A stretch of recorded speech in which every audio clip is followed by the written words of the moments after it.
تو حضور نے فرمایا ایوب اٹھ، میرے اس غلام کی جو امانت اس نے دی تھی وہ میرے پاس لے کے آ۔ وہ امانت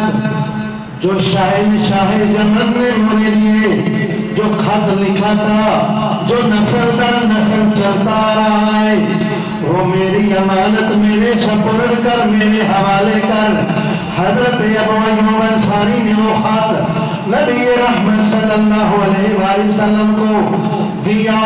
حضور نے خط پڑھا، جب خط پڑھا میرے نبی نے اس کے لیے ہاتھ اٹھا کے دعا فرمائی،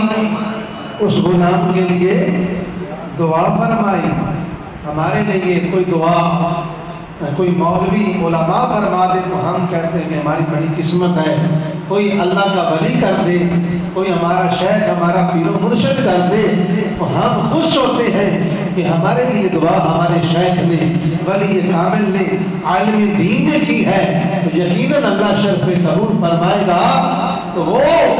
ایسا غلام جو دنیا سے تو چلا گیا ہے، میرے آقا اس کے لیے ہاتھ اٹھا کے دعا فرما رہے ہیں۔ کتنا خوش قسمت وہ غلام ہے جس کے لیے حضور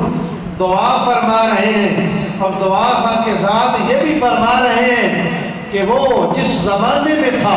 1000 سال پہلے جو اس نے زمانہ پایا، میرے اس غلام نے، حضور نے فرمایا اس زمانے کے تمام ولی جو ہیں ان میں جو بڑے بڑے جو اللہ کے ولی ہیں ان میں اس کا شمار ہوتا ہے، ان ولیوں